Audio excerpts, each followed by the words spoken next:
Very good morning बच्चों। भौतिक विज्ञान की कक्षा 12 की इस कक्षा में आपका बहुत बहुत स्वागत है। आज हम लोग समांतर पट संधारित्र जो पढ़ रहे थे उसमें एक ऐसे केस को डिस्कस करेंगे जहां पट संधारित्र की प्लेटों के बीच में एक परावैद्युत पदार्थ रखा हुआ है। तो उसकी धारिता पर क्या फ़र्क पड़ता है, उसकी धारिता के लिए क्या सूत्र होता है, इसको आज हम आपको समझाएंगे। तो देखिए, ध्यान समझिए, जहाँ जो समस्या है उसको आप कमेंट अवश्य करके पूछें। तो स्वागत है। समांतर पट संधारित्र की धारिता जब प्लेटों के मध्य परावैद्युत पदार्थ रखा है। देखिए बच्चों, ये एक पॉजिटिव प्लेट दिखाई जा रही है जिसका एरिया ए है। ये एक और प्लेट है, इनके बीच की दूरी स्मॉल डी, और चूँकि ये संधारित्र है तो दूसरी प्लेट आपकी यहाँ ग्राउंड होनी है। यहाँ पर आप एक परावैद्युत पदार्थ रख रहे हैं जिसका परावैद्युतांक K है। अब जब इस पर आप प्लस Q चार्ज, इस पर आप माइनस Q चार्ज आएगा तो यहाँ पर वैद्युत क्षेत्र स्थापित हो जाएगा। आप समझ सकते हैं, वैद्युत क्षेत्र को हम E0 से दिखा रहे हैं और परावैद्युतांक के कारण यहाँ पर ध्रुवण हो जाएगा। आप समझते हैं इस बात को, QI माइनस QI, या आप पहले ही पढ़ चुके हैं। तो यहाँ पर अंदर में जो बचा हुआ वैद्युत क्षेत्र है वो E हो जाएगा। तो यदि किसी समांतर पट संधारित्र की प्लेटों का क्षेत्रफल A तथा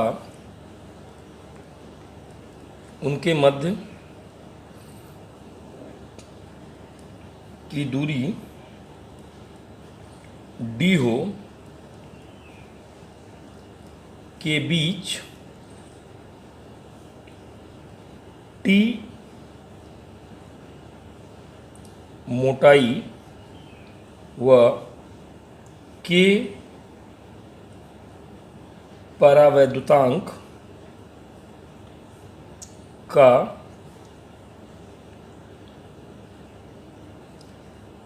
परावैद्युत पदार्थ रखा हो तो इन प्लेटों के मध्य विभवांतर V, that is E into T plus E0 into D minus T. देखिए क्या लिखा गया है यहाँ पे। हम जानते हैं कि जो आपका ये परावैद्युतांक, ये आपका वैद्युत विभव होता है वो वैद्युत क्षेत्र इंटू दूरी के बराबर होता है। क्यों ऐसा होता है? क्योंकि हम जानते हैं कि E is equal to dV by dr, इसलिए dV विभवांतर that is E dot dr। तो E कहाँ पर था? इस T मोटाई में था, तो E इंटू टी, और बकिया क्या बचा? E0 कहाँ पर है? D में से T घट गया तो बाकी में जो है आपका ये विभवांतर हो गया। चलिए पुनः के बराबर जो होता है वो E0 अपॉन E होता है। तब E बराबर E0 बाई के, जहाँ E0 इस निर्वात में वैद्युत क्षेत्र है और E यहाँ पर परावैद्युत पदार्थ के अंदर का वैद्युत क्षेत्र है। तब अब ये वैल्यू यहाँ सब्स्टिट्यूट करेंगे तो V बराबर आ जाएगा आपका E0 बाई के into T plus E0 D minus T. तो V बराबर आ गया आपका E0 कॉमन ले लीजिए, D minus T plus T by के, जहाँ जहाँ ये जो E0 है वो सिग्मा अपॉन एप्सिलॉन 0 है, चूँकि हवा में था ये, या Q upon epsilon 0 A। Q by A यही तो आपका सरफेस चार्ज डेंसिटी है, पृष्ठ आवेश पृष्ठ घनत्व है। इसलिए V की जो वैल्यू आ गई वो Q upon epsilon 0 A D minus T plus T by K आ गया। अतः समांतर पट संधारित्र की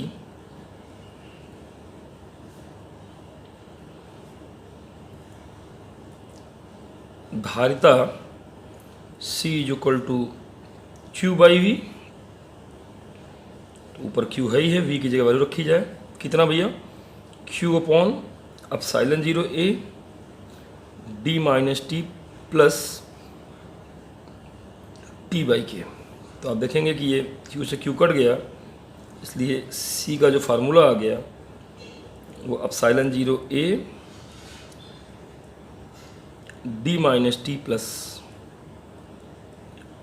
T बाई K, ये आपका समांतर पट संधारित्र की धारिता के लिए सूत्र है यदि उसमें T मोटाई का परावैद्युत पदार्थ रखा हो। यहाँ पर कई सारी विशेष स्थितियाँ हैं, इसको भी आप ध्यान रखेंगे और ये सवाल लगाने में काम आएंगे। जैसे नंबर 1, यदि K is equal to infinity, infinity माने धातु हो, अगर यहाँ पर चालक रखा हो, परावैद्युतांक चालक का इन्फिनिटी होता है, तब यही C के लिए यहाँ K इन्फिनिटी रखने पर ये फैक्टर 0 हो जाएगा। तो फार्मूला आ जाएगा epsilon 0 A D minus T, सीधे सीधे जितने दूर में परावैद्युतांक पदार्थ रख देंगे उतना फैक्टर यहाँ पे देखिए आप 0 हो गया। दूसरा, यदि T is equal to D हो जाए, पूरे में परावैद्युत पदार्थ हो जाए, तब क्या हो जाएगा भाई, अगर पूरे में रखेंगे तो D की जगह देखिए T की जगह D रख देंगे तो ये भी D हो जाएगा, तो D 0 हो जाएगा, यहाँ D बचेगा और K ऊपर चला जाएगा। देखिए यहाँ पर ये देखिए T की जगह D आ गया, तो D आ गया, तो D माइनस 0 और यहाँ पर D है, और तब ये तो 0 ही हो गया, K ऊपर चला जाएगा। तो क्या आ जाएगा C की वैल्यू, C की वैल्यू हो जाएगा epsilon 0 K A by D। यहाँ से हम निष्कर्ष निकालते हैं कि C is equal to K into C0 मतलब जब पदार्थ नहीं रखा था। और तीसरा और अंतिम केस यहाँ समझ लीजिए, बड़ा इंपॉर्टेंट ये भी है कि C is equal to epsilon 0 A D minus T1 plus T2 plus dot dot dot, कई सारे हो जाएंगे, ब्रैकेट बंद, plus T1 by K1 plus T2 by K2 plus dot dot dot. अगर कई सारे परावैद्युत पदार्थ हैं तो इस तरीके से उसकी धारिता हम लोग डिफाइंड कर लेते हैं। तो ये मोस्ट इंपॉर्टेंट ये फार्मूला है, इस पर आपको न्यूमेरिकल्स मिलेंगे। हम लोग नेक्स्ट वीडियोज़ में न्यूमेरिकल पर चर्चा करेंगे, और ये अलग से 3 केसेस हैं जो आपके डायरेक्ट सवाल में दिखाई पड़ते हैं। तो बच्चों इस पर अभ्यास करिएगा, जहाँ जो समस्या आएगी उसको ज़रूर डिस्कस करिएगा। कोई भी समस्या आने पर आप कमेंट करें या मैसेज लिखकर पूछें। गुड लक बच्चों।